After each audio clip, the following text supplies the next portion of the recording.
Hi everyone, it's Michelle Lightworker here and welcome to episode 4 of Enlightened Conversations.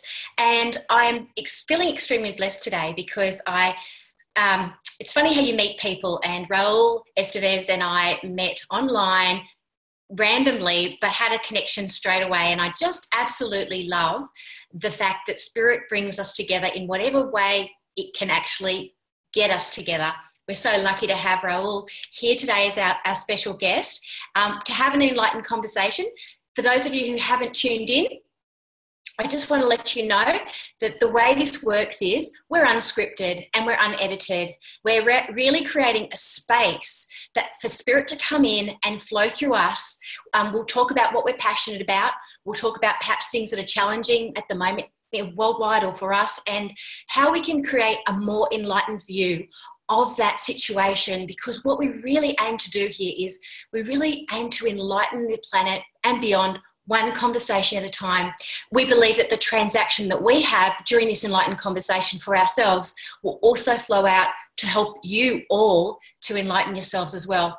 So without further ado, I'm going to introduce our special guest, Raul, and I'll just tell you a little bit about him. Raul has more than 25 years experience as an international educator, psychic healer, and angelic messenger. He's offering guidance and healing and mentorship globally, which is really ticking my box because I'm all about the globe. He is the author of his first book, which is very exciting, My Angels Connections. And soon he's going to be releasing another book titled My Little Angels Talk to Me. How cute is that? So everything Raul does, I believe to and really feel from my heart, is guided with the best intentions. He has a passion for helping people and he offers clear guidance from the heart. And that's why I feel why we have such a immediate connection, because we're both coming from that real heart space. Welcome, Raul. Thank you so much, Michelle, for having me. It's such a delight to have you in what I call the little enlightenment conversation bubble. No, as you were saying before, it was talk about angelic synchronicity, because yes, we never met in person, and suddenly we just linked online, and the angels will guide you, as you were saying. The spirits will take you there into the similar pathway, and here we are. I'm thrilled. It is amazing, and I find that if we keep an open mind, because I think a lot of us online are a bit wary of saying yes to friend requests and those kind of things, and I understand that, but I guess I came up with a little system that actually was a little bit of a split, like a little bit of a thing saying, these are my boundaries, this is what I'm looking for online, like-minded people, this is what I do, here are the links to it, because I really want you to know who I am, and to see if we've got a resonance, to see if we've got a connection really, because I feel like if we just had that, and I did have a real black and white view myself actually with Facebook. Like, I don't know you, I'm not friending you, like initially, like I really did, especially with little children, because my kids now are 16 and 18, and when the internet came through, they were about sort of like the 8 and 10 age, so I was very guarded. But nowadays I'm like, okay, this is what I'm about. Do we resonate? You can find out so quickly if someone resonates with you. It may take some time, but I believe when you find gems like yourself online and you really connect, it's really worth it, isn't it? Absolutely. I usually put the comparison of a true comparison of baking a cake. We're all one, but at the end, you need to be an individual to be part of the one. Yes. And it's like having the flour, the eggs, the sugar. If you don't mix them together, then that final beautiful cake will not come out. And sometimes the different ingredients come from truly different parts of the world. We happen to live in the same country, but I've been in touch with people that I have never met. What brought you to Australia? Worldwide. What brought you to Australia, Raul? When I was young, I remember talking to my grandmother, my late grandmother now. And I used to say to her, oh, Grandma, I'm going to be a citizen of the world. And she was saying, absolutely, you will be, if that's what you want. And many years later, my parents brought us to Australia to actually provide us with a better chance at life. something that will actually be a new beginning. And to me, Michelle, it truly was that, because we were living in South America, in a country that, being me and who I was and who I am today, it was illegal. Being gay was illegal. And I remember walking down the street and being stopped by the police, and you're praying that you're not going to be found out. And suddenly you come into a country that embraces you, that it welcomes you, and it doesn't really matter your sexuality. That's only 5% of who you really are. And the idea of being home, sometimes people, because I see an accent, and they said, oh, what is home? And I usually say, well, this is home. I was born elsewhere, and I never denied where I came from, but Australia became home, and Australia gave me an opportunity to forge a career and to really flourish. Yeah, I'm so the one world view of everyone on this human planet. You know, it's like we're all human citizens rather than a citizen of Australia or a citizen of, you know, South America or what have you. I just don't resonate with the border thing, because we're one world. When we take ownership of that fact, then we have so many more united decisions, and inclusivity of race, of cultural, sexual, whatever, you know, however people choose to live. I think then it becomes really what it comes down to is more about respect, like respecting each other, you know, and like I wouldn't be here in Australia, although that doesn't really matter, like at this moment in time, because here I am broadcasting something globally, and that's part of the reason why I'm doing it and not working locally, although I was working locally, because for me it's diluting my purpose to work locally. I need to work globally. And so for me, my mum, she had parents who were pretty much taken over by when they lived in, even though my mum's parents are actually from Greece, they were actually living in Alexandria in Egypt, and the Turks took it over. They were like pretty much in a war zone. My grandfather was an accountant, highly successful, affluent, everything was taken. They just had nothing. They ended up catching a boat to Australia when my mother was 9 years of age. And my mother pretty much grew up in Australia as an Aussie, but still had that heritage. And so she brought myself up in that tone of, you know, inclusivity, which I really appreciated. I went to a school that was very inclusive. We had Lebanese, we had Italian, we had Czechoslovakian, we had so many diverse backgrounds. For me, it was just normal. Thank God for that. I didn't have a reality on anything else. And so when I guess Spirit was grooming me to be, to not see the nationalities, because I just didn't have goggles that saw separateness. I had goggles that was, you're you. There was no, you know, I feel like there's a lot of power in that concept of unity when we stop doing that, not only in relation to the race, but also in relation to the countries in general, and we make it about how we treat each other. Yes, but it's truly about bringing people together and without borders, as you're saying. I remember when I started thinking about being a citizen of the world, and firstly I was working in hospitality, and I started truly my career from the way up, cleaning toilets. I ended up opening hotels worldwide, amazing places. And I used to say to people, you know what, I get to live the life of the rich and famous without being one, because the career took me there. Later on, I became an academic. But then you're having that tug of war between being an academic and showing always that empirical evidence that you must show, and challenged by your spiritual beliefs and who you really are. And that connection that I had with the angels, that it was undeniable since I was 8 years old. But I was truly at a tug of war between academia and this. And suddenly I realized I just needed to let it go. And people will ask me, what is it that you do? And at the beginning, I used to say, well, I'm a teacher. And I intend to travel the world with it. And they were saying, oh, come on, Raul, teachers don't travel around the world. Well, it was like a red rag to a bull. I just went for it. And in 1996, it started. I started traveling around to Malaysia, to Singapore, later on to America, Canada, Europe, you name it. I've been from the Maldives to a tiny little island in the middle of Tonga and Fiji called Tuvalu. And you know what, Michelle?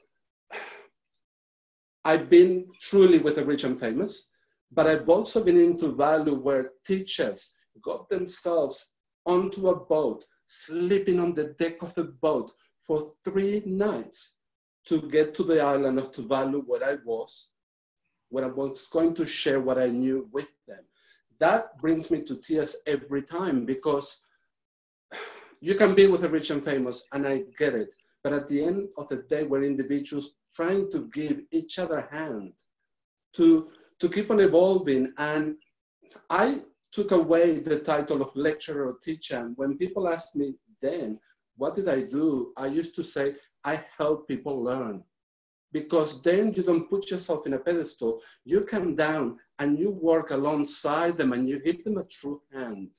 And those people, I know that I changed their life, but you know what? They changed my life immensely, to a point that this is why we're here today. That idea of giving it from your heart. You're not better than they are. You're only with a different set of skills and knowledge that you are able to share it with them. And they can actually share so much with you. I remember in that tiny little island of Tuvalu, walking one evening and seeing this elderly couple underneath a tarpaulin. And I was just thinking to myself, poor things, look at them.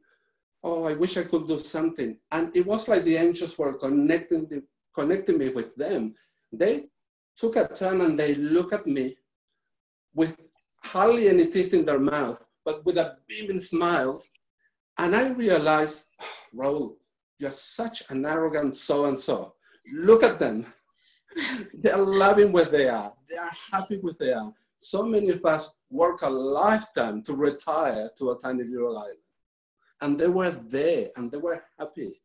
So, you know what? I was listening to your Q&A session yesterday with Amy, where you were saying, I needed to have the tent conversation with my husband.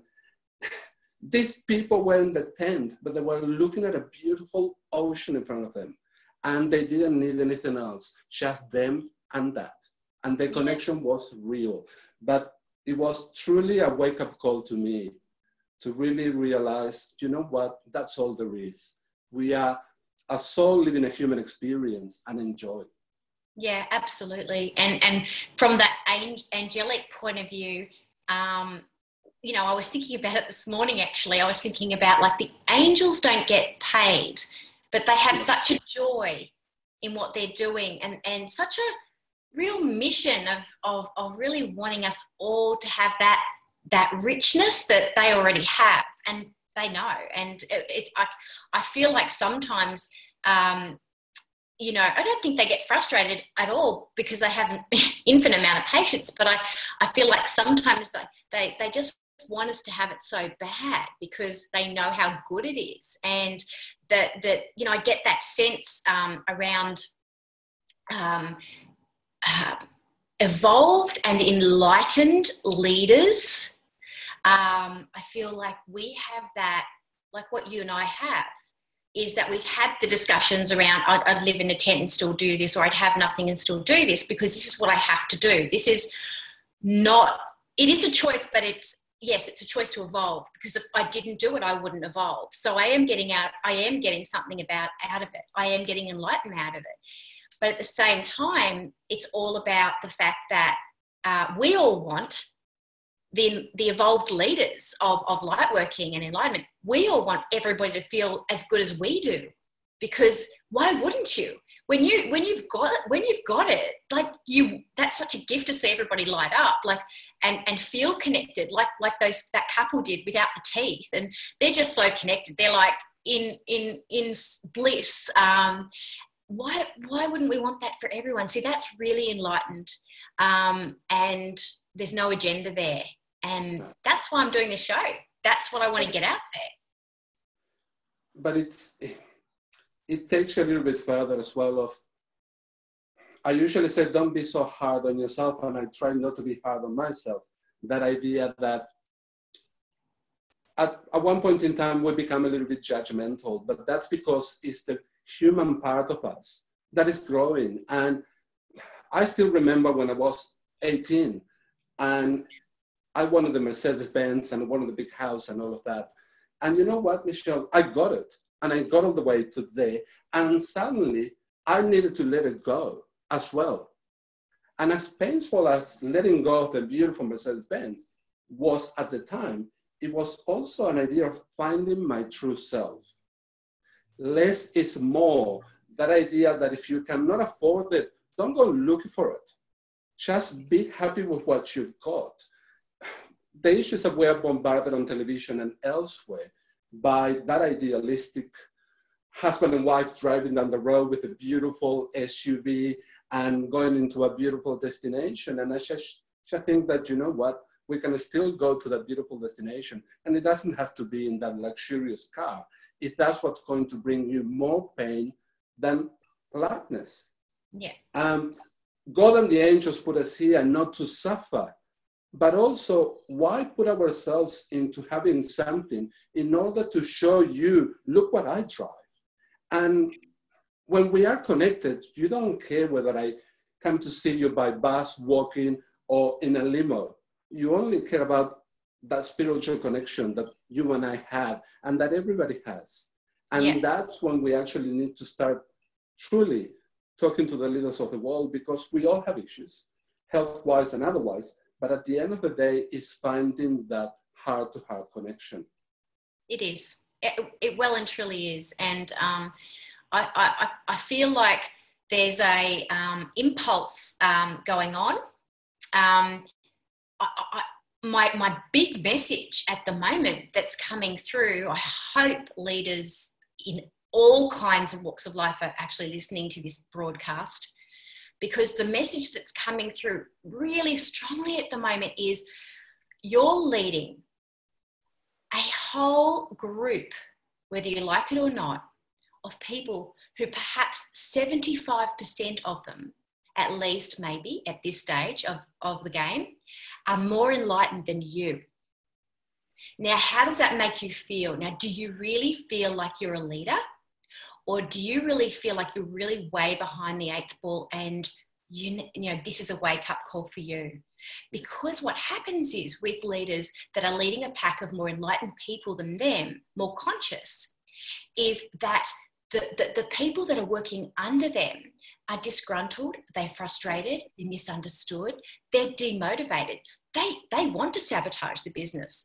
There's a real shadow side to enlightenment. When there's an energy and it can't grow up because it's being stifled, it starts to get cranky and it wants to actually, like a scorpion tail, whip back.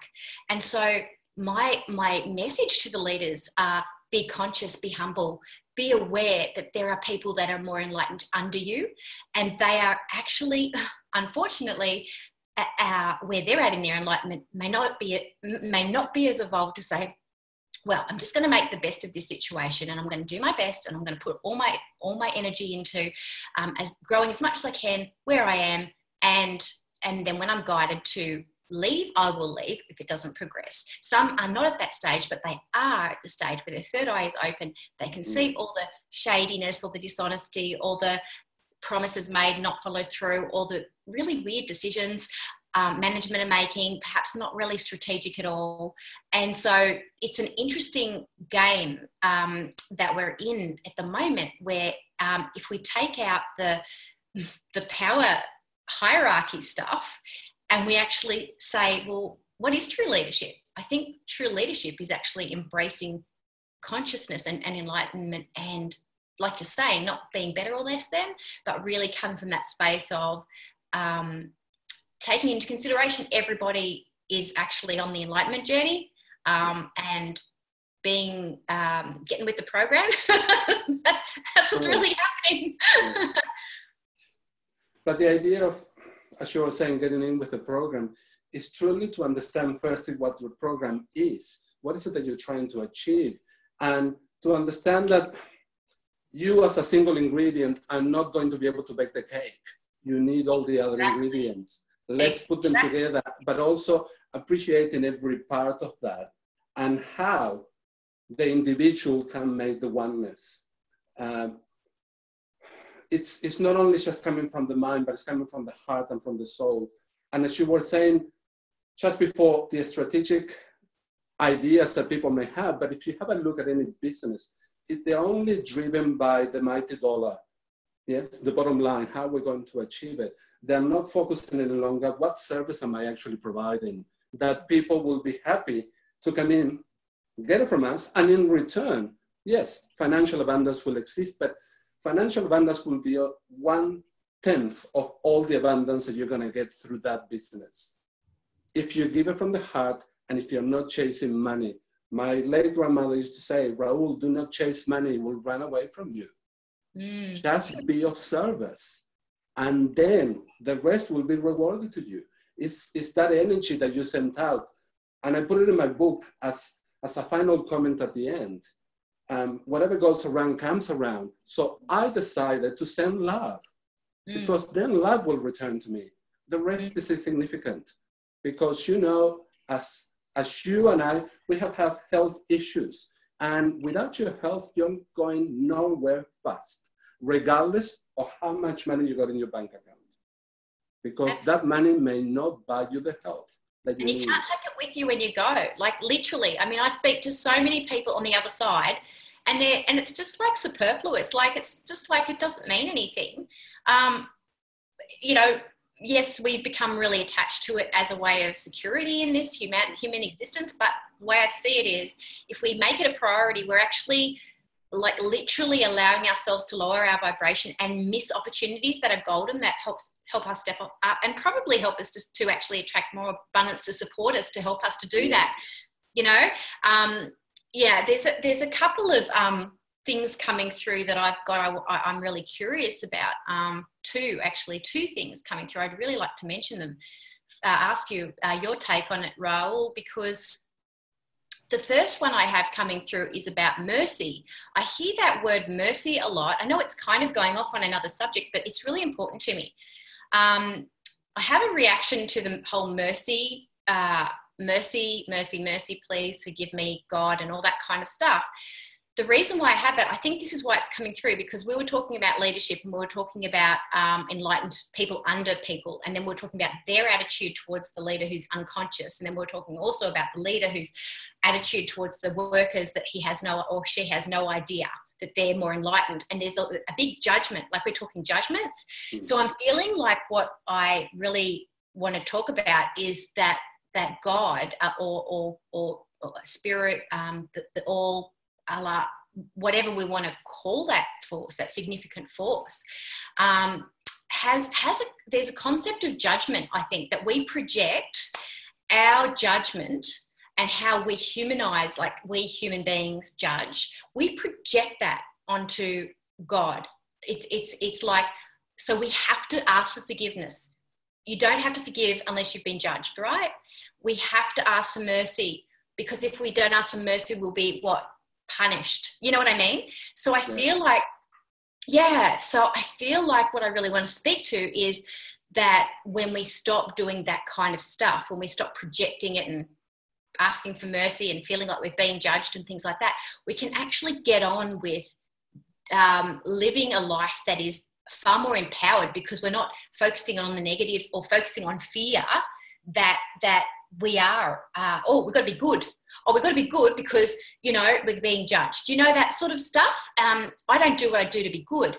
I just do what I do because I know it's helping me grow and evolve, yeah? And that's and connect, like what you were talking about, with everybody else, because that's rich, yeah? When you're talking about the word mercy, and something that came to me, that happened to me when I was an educator, is everybody's concerned about the word fail, yes? Being a failure. And I usually say to people that they were in my training room with me, think of fail as an acronym. First, attempt in learning. Yeah. We cannot get it sometimes right the first time. Sometimes you do. But sometimes you need to make a mistake in order to see how was it that it didn't quite work and how am I going to get it better. As a soul living a human experience, I sometimes have a look at the word mercy by saying, okay, be kind to you, because not everybody's at the same level as you are in your enlightenment. And although we are judgmental as humans, we also need to realize that everybody has a right to coexist. And regardless of their opinion, the only thing that we're actually trying to do is bring a different level of consciousness without pushing it, without selling it out there like a...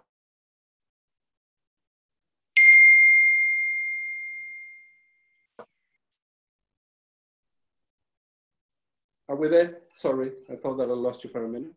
Yes.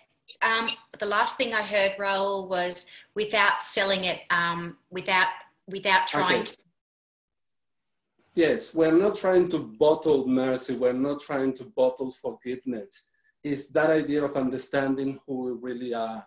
You know, the old saying, forgive and forget. As human beings, we've got the greatest computer, which is our brain, our mind.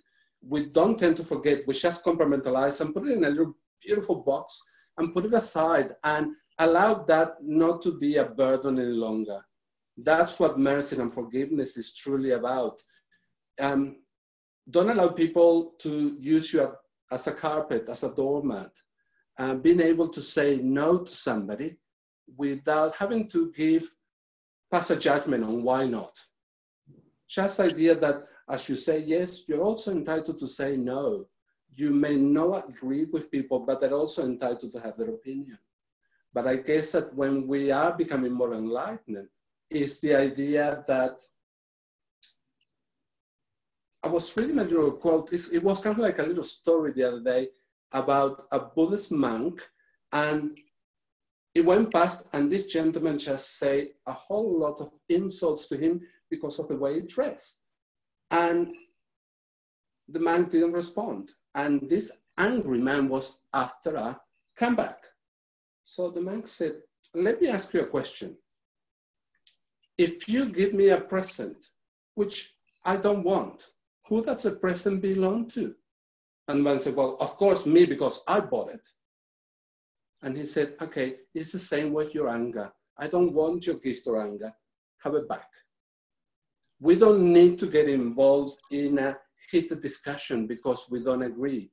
The only thing we have to do is shine our light from inside out. And I have tried it many times, Michelle. I was in the middle of George Street, Sydney, where everybody's rushing at 5 o'clock, coming and going from offices. And I decided just to breathe in and truly let it shine. And suddenly you see that every single soul on that street reacts to your light.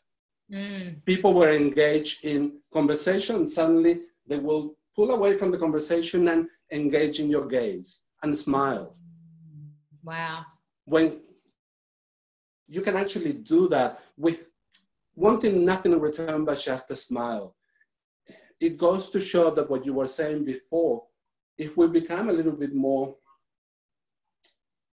supportive of each other, rather than trying to climb above each other in order to reach the top, because that's what we've been told since we were kids. You need to be at the top of the pyramid, that apex, that's who you are striving to be. And later on you realize, I got to the apex and what happens now? Is there another one? Do I climb any further? And it's not about that. It's not about climbing one on top of another. It's truly about becoming a circle, one, joining hands and giving each other a hand. Yeah. And Yeah, please go. Yeah, I was really feeling into that because it felt like for me that when we're able to actually see all the, if you like, all the angriness or, rushing or judgment even from people, as actual gifts, actually, if we are, because that's how I see them, then we can actually go, well, what is Spirit calling me to do with this gift? Am I at peace with this gift? If I'm not at peace with this gift, do I need to hand it back? Or do I need to work out why I'm not at peace with the gift? And it's kind of interesting because the next thing that I wanted to talk about too, it really is about this. It's about how light workers and enlightened people manage and deal with their own darkness or low vibrational frequencies or immoderate behavior, acting out, because we're all human. So we have these aspects of the psyche all the time that are running and, wanting to put their hand up. So I guess it would be interesting to hear your view on it too, because, working with students and seeing their growth as they're going through Lightworker practitioner training, and seeing these little parts, they're so consistent. Oh my God, it's like on cue, it's like, it's like on cue.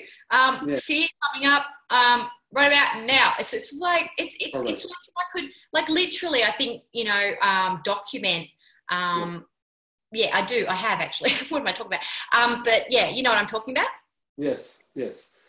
And that idea of just giving a template to people, and this is what you have to follow. And if you follow, you are going to succeed.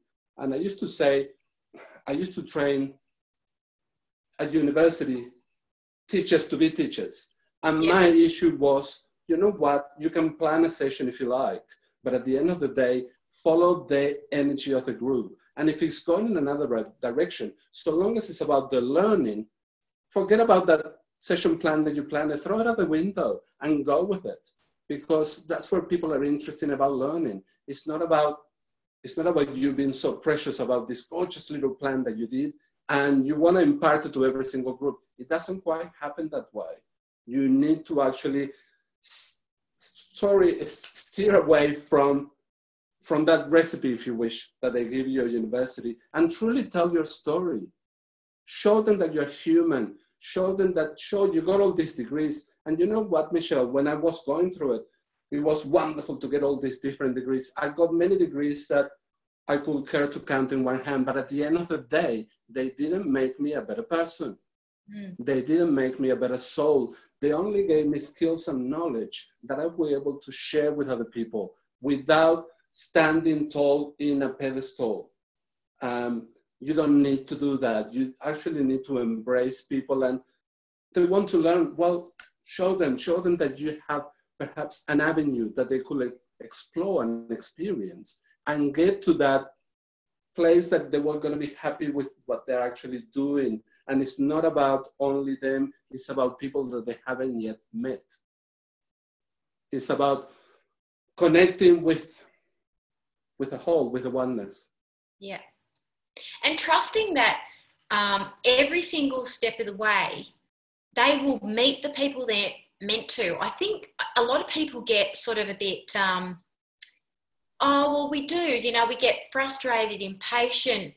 We want things now and whatnot, But what we don't realise is everything that we're doing now is really grooming us for what's leading, what's coming. Yes. And if we understand that, then I feel like we actually let ourselves be where we are and relax and stop worrying and enjoy it more, and be more present. And I actually think, from my experience, when I do that, when I actually say I'm really happy with where I am, what I'm doing, because I've known for a long time that in my 50s, I'll be making movies, you know what I mean? I'll kind of go, how am I going to do that? I haven't even studied movie making, Where's the time? I'm 46, I've only got 4 years, and all that crap. But that's my human shadow coming up saying, well, you should, know this and that, and maybe intellectually you need to plan. Spirit, on the other hand, has a completely different idea and says to me, you're exactly where you're meant to be. Keep doing it. You don't have to worry about anything else right now.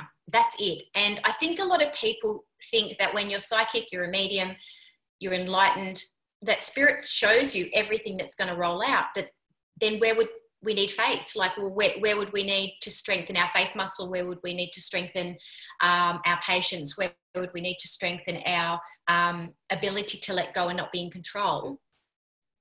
So, yeah. The idea, sometimes I see people that they want to have a time frame. Okay, you are telling me that this is coming. When is it going to happen? What time? How am I going to meet that person? What does it look like? And it's kind of like, even sometimes they ask you for the lottery numbers, and I think it's not about that. It's about giving you an avenue for you to keep on living the life that you're living, but perhaps with a little bit more knowledge on what's to come, the possibilities, yes, the sliding doors. That idea that it's not about the time frame, it's about you being ready. I can give you a time frame, but at the end of the day, as you were saying, you and I and everybody has free will. And the angels and source will respect that. They will show you the options, whether it's 1, 2, 3, or many. But at the end of the day, it's up to you whether you want to walk through that sliding door at that point in time, and that it will connect you to somebody else. But sometimes people will like things to drop in the laps, and it doesn't quite happen that way. But I remember many years ago, I'm also in my 50s, when I was much younger, and I saw somebody, and I was asking, tell me the deadline. What do I have to do? And do I need to study anything else in order to get there? It's that we've been put into that treadmill since we were little kids, yes? You go to school, you do primary, you do secondary, you go to university. Then after that, you're going to get your ideal job. And nowadays, I have about 5 careers. So imagine teenagers like your children, they're going to have as many careers as they want to. So sometimes it's the idea of go through your path, go really happy, knowing that you will meet the right people at the right time. And you know what? Sometimes, Michelle, we also need to meet the wrong people to highlight what is right about us. Absolutely. Oh yeah, and then when we meet people that we don't resonate with, it's like, thank you God for that tip, you know, or when the you know, out of the blue doors slam in your face, and that happens to me, like out of the blue, a door, and I'm talking metaphysically here about a door, not an actual door, but they slam in my face, and I think, oh gosh, but I really liked that person. Oh, I really liked everything that was going in that direction. What are you doing, Spirit? And then it's like, we're doing you a favor. We're doing you a favor, Michelle, where you know, where you may resonate, but where you're actually being prodded to do something that will give you a stretch. This is where we want you to go. And sometimes what I have found, even enlightened people, take it really personally. Like when, I mean, the door might not have been slammed by their end, if you know what I mean. Like they might not have slammed the door, but the door has slammed because I've been completely blocked, or you know, there's something like Spirit's literally gone bang. And for me, I think my journey is that I love people, and I love leaders, and I love working with enlightened people. I just hope that I can impress upon the community how much I love them without always having to, you know, turn up for their thing, or that, you know, whatever it is too, because often that's totally out of my control. I'm just like, okay, I was willing to go. Like you said, you know, you have the free will, right? But then Spirit's actually gone bang, and you go, oh, okay, fine. Yeah, well, if you go in that direction, that's going to actually enlighten and stretch you more, Michelle, because this direction where you really felt comfortable, not so much. That's it. And it's not long ago I released my first book, as you know, and I invited many people that I wanted to be present on the day that we were launching it. And some of them didn't turn up. And they replied, they said that they were coming. And I was talking to the angels, and they were saying, well, you know what? It wasn't the right time, the right place, and the right time for them to be there. You needed just this group of people.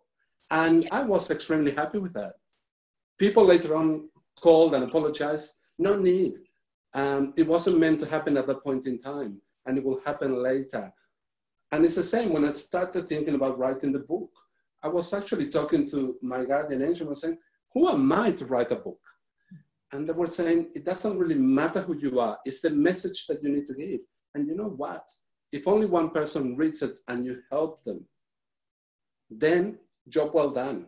And I've been extremely grateful that it's many people around the world and people that haven't met Michelle, they have sent me unsolicited messages that they brought me to tears. Because when I wrote it, it was a dark time in my life and I was truly going in and reaching out for that inner light to really shine brightly again. It wasn't a simple task. And when you realize that you're touching people at a heart and a soul level with what you thought, oh, I don't know if this is going to be right, but I love it. And suddenly people find that connection with you.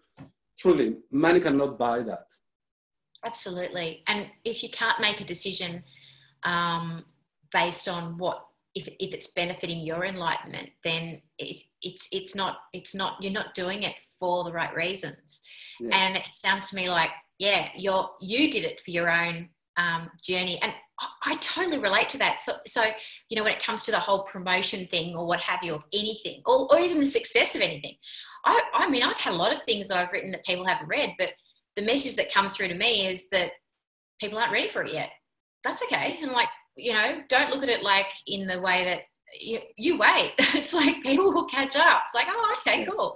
Wouldn't have thought about it like that. But the whole process of writing it was incredibly enlightening for me, like ridiculously. So, hey, win already, success already, and then anything else, of course, that flow on, like you're saying, even if one person, fantastic. But because we're all connected on that unity thing, I look at every single decision that I make, or I try to, I'm not perfect at it, but, you know, especially the big decisions, you know, okay, is this growing my enlightenment, or am I, you know, and it's not about like trying to make my life hard.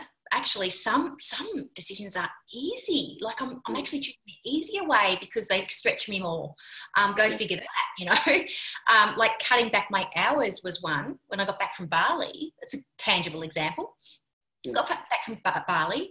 I've been working really hard trying to produce the magazine, Lightworker Advocate magazine, every single month. Got the message, it's going seasonal. You're going to cut back your hours to 10 till 4.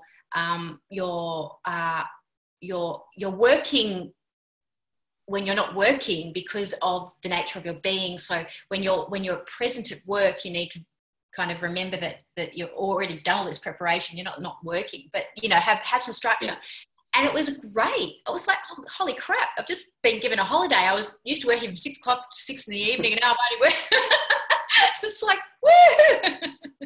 But it was the right time and the right place for you, and the right point in time during your evolution. You couldn't have done that 20 years ago. Yeah, because you were not ready. And you needed to go through all those sort of experiences that you went through. And believe me, as I usually say, angels will send you messages as a feather, a brick, or the semi-trailer. And sometimes they're not going to put you in so much danger, but they're going to put you in a situation that you get it and you said, okay, got it, I'm doing it. Yes, and I think it's about waking up. You know, I get more feathers than bricks nowadays, thank God. But you know,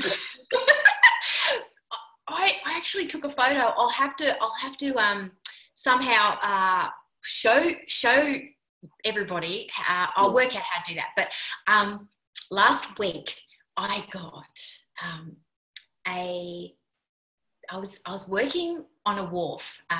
A beautiful wharf, because I offered to help my daughter with a driving lesson. Yes. And I ended up, she went to do her thing while I worked at the wharf, which is gorgeous.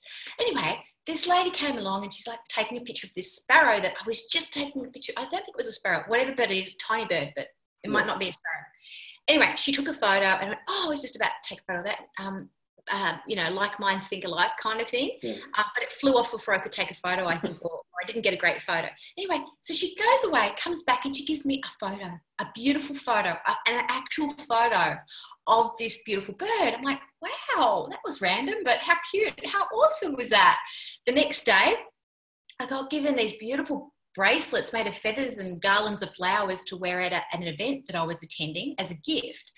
I just, and also a beautiful feather crown as well. I was just like, oh my goodness. And then the next day, my husband comes back from his walk and he goes, I didn't tell him about all the I just hadn't had a chance. He goes, hey, look what I found on the toilet.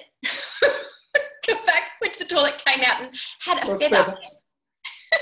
And I thought, wow, what's going on? And the message, when I asked what's going on, the message that I got, like straight away after asking, which is interesting, but it's time to fly. Yes. I went, oh, wow, how cool is that? Kind of makes me teary thinking about it. But it's like, wow, because my broadcast was happening that next week. Yes. And you know what I mean? Like, it absolutely was beautiful. Yeah. And it was the first broadcast coming and it felt like, oh, Spirit's really behind this. They want things to lift and it's beautiful. They put you in situations where you can no longer deny the message. You may say, or some people may say, I don't use it anymore. Oh, just a coincidence. And you know what? You went from one event to the other, to the other, to the other, to your husband coming back from the toilet with a feather. It's all like, come on, listen. Yeah, exactly. Exactly. And it's funny because that event, they told me they were going to make me flowers to wear because the theme was an enchanted room where I was giving enlightenment readings. Right. And so I was expecting a flower wreath and, little flower shoulder pads or something, they said. I didn't know they were going to, they literally, I seriously, they were gorgeous, like beautiful. Anyway, but yeah, it's just gorgeous, isn't it? So what's tell me a bit more about your next book that are you currently writing it or have you already written it? No, well, funny that you say about Spirit and the way that they push you to do things. I've been writing for quite a few years now and they're just coming out now. It's the idea that I found myself in a position that I could not help it but write. And what you were mentioning, they're just talking to you and then downloading this. And I've got a gorgeous diary that my spouse gave me, and I'm always writing in there whatever it comes to mind, and I don't judge. Later on, I put it into a book format or stories, and there will be an editor and all of the above. But I just go for it. And my little angels talk to me came immediately after the previous one, and that was my angel connections. Yeah, beautiful. Which is out now. But my little angels is a gorgeous little book that's going to have a handle. And I'm actually encouraging through the little angels for little children to leave the electronic devices behind and go outdoors and enjoy life as you and I used to enjoy life. Yes? Yes. Playing outside, whatever it may be. And I'll give you a little pic of one of the little angels. I'll show you. And her name is Tulip. And it's a gorgeous little angel of the garden. And all of these drawings were done initially by me, but then properly illustrated by my dear friend, Sonia Daru. And we came across a beautiful publishing house called Worldwide Publishing House, which it was exactly what you were saying. You need to meet the right people at the right time. I was trying to publish these books before, and either you do a self-publish or you go to some publishing houses that they say, well, $10,000 for the first 5 chapters. The time that I got that message, I thought, I'm not that egotistic that I'm going to spend such an amount of money to have that printed, which I didn't have at the time anyhow. And suddenly, Worldwide Publishing House landed on my lap. It's the angels bringing them into my way, and I was ready to be on that pathway. So yes, my angel connections just got published about a month ago, and my little angels talk to me will come out in December. So ready for the Christmas holidays. Fantastic. That's awesome, isn't it? Because, yeah, encouraging kids to have that connection with nature is humongous because, nature speaks to their being. They don't have to be conscious of it because it's just they're taking it, they're drinking it in like food. Yes. And yeah, I definitely encourage people to let the children put those electronic devices away. They serve their purpose definitely for a variety of reasons, and I think they're teaching them also about how to connect with the metaphysical world as well, the technology, because of being used to talking to things that aren't there and things like that. I actually think it's kind of Spirit's actually providing an opportunity through technology for that too. But there is, like, every day I like to get up and do something that involves nature, like, go for my run or my walk, or if I'm gone to the gym in the morning, then later in the day have some sunshine, or sit out on my balcony and look at the ocean, or do something that feels like I'm actually engaging with the outside world and with Spirit. But I was looking at my niece's kids in Sydney, and she put as well certain boundaries to say between this time and the time you have devices.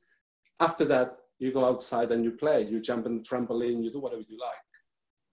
But it's also quite an eye-opener that these 5 little kids will sit there with their own iPad, headphones on, and their own little world. And my issue with my little angels was to get them to interact a little bit more with Mother Nature.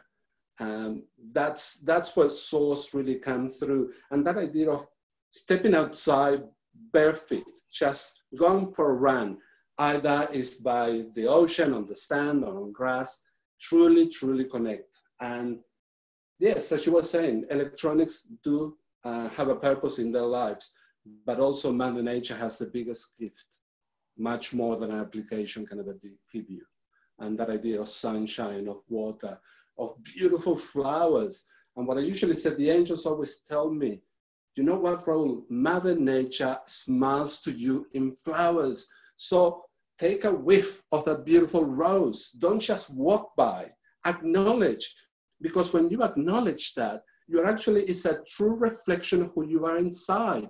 And you know what? We are beautiful inside. It's that sometimes we pay more attention to a Prada handbag than to a beautiful rose on a bush. Yeah, I literally, the other day I was jogging along and I saw a beautiful bush and I'm like, oh, I've got to stop. I stopped and I smelled the flowers and I felt like going, oh, look, I literally do. I do stop and smell the flowers. Yeah. It's true, I do, because it is about, like, letting it in. It's one thing to have it at your feet, then it's another thing to let it into your heart, to let it in.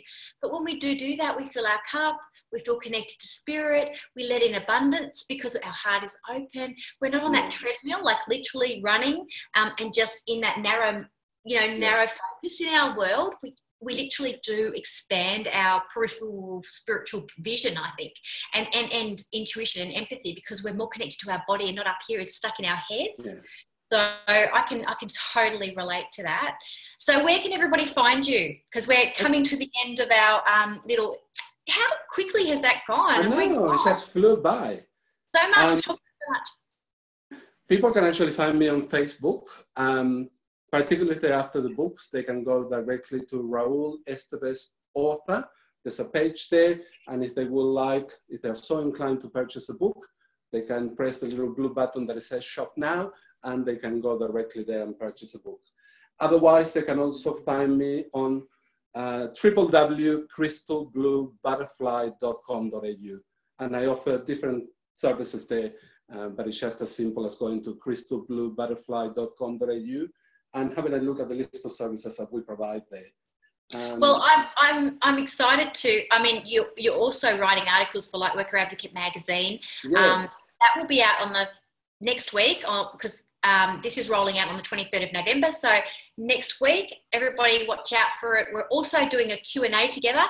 So that's exciting as well. So we've got more sharing of space, and I'm looking forward to having you on my show too in 2017.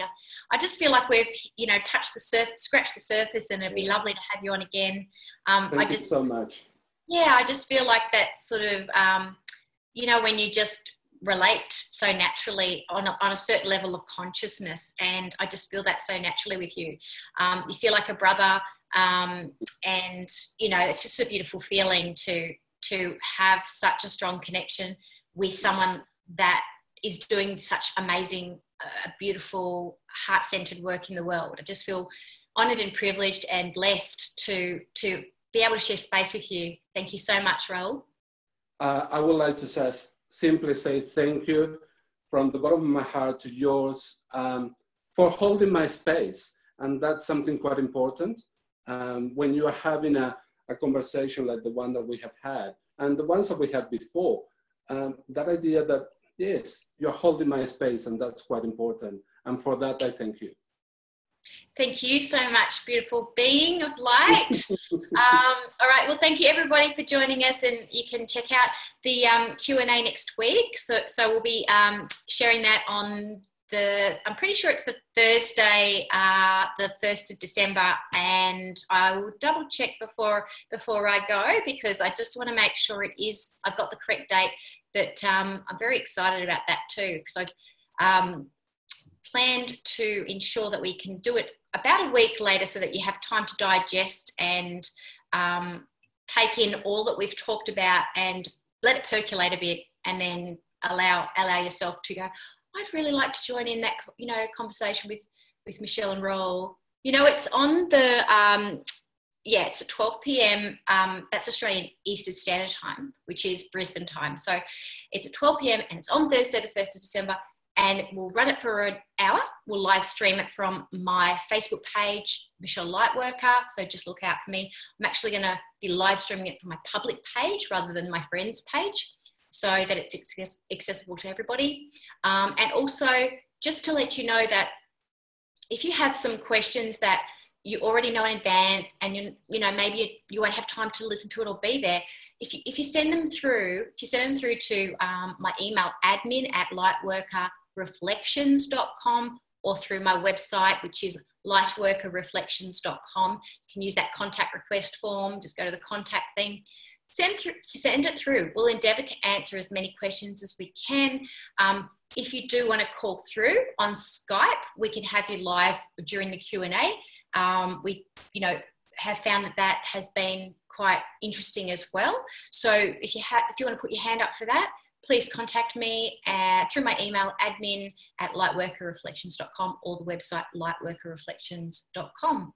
So thanks so much for joining us, and we look forward to our Q&A and sharing space with you all lovely light-filled beings next week.